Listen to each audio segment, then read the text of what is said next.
July 15th, 2013. Summer biking. Today was another uneventful but pleasant day of biking. I crossed 61 miles of gentle farmland and forests. Traffic wasn't too bad, but I did have to dodge a couple of trucks along the way. At my first stop of the day, I filled my water from a gas station sink.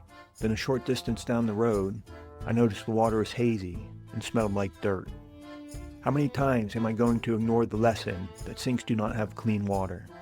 I dumped the bottle and was thirsty until finding a drink in the afternoon. During the daytime, I'm completely exposed and vulnerable to the people of the world.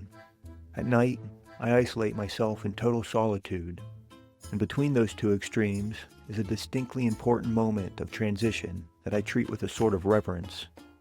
To sleep well at night, I need to not only be hidden, but know that nobody would even think to look. In order to feel safe, I must literally disappear without a trace.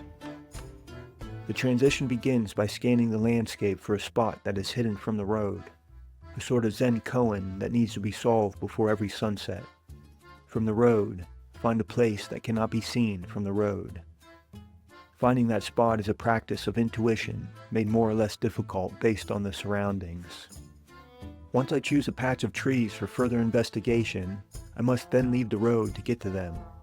I first take off and pack away my bright green safety vest. I stand casually as the cars pass. Then, in a moment without any traffic, I charge into the forest, stopping only after I am a dozen paces into the shadows of the canopy. I lay my bike over and crouch down, scanning to make sure I wasn't seen. This can be quite thrilling, but doesn't have to be if the traffic is light. Once I am confident no one saw me, I go in search of exactly where to make my home for the night. Every day, I take to the task with the clear intention of finding somewhere beautiful. Truly, to sleep in beautiful places is the reason I am out here. Tonight, I'm in my hammock surrounded by lush green grass, leaves above, and blue sky beyond. I felt happy and was inspired to write a poem to Katie. You will always know me from a place I will never be, in a way I can never know. My heart pounds, but to my ears it does not. Your ear on my chest reveals quite a lot.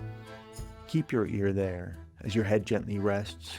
Follow my breath to feel me expand and contract. Not only when you rest, you know the rhythm of my chest when you give me a heavenly hug. Speaking of embrace, I'll wrap you in your place, a hug I can never receive.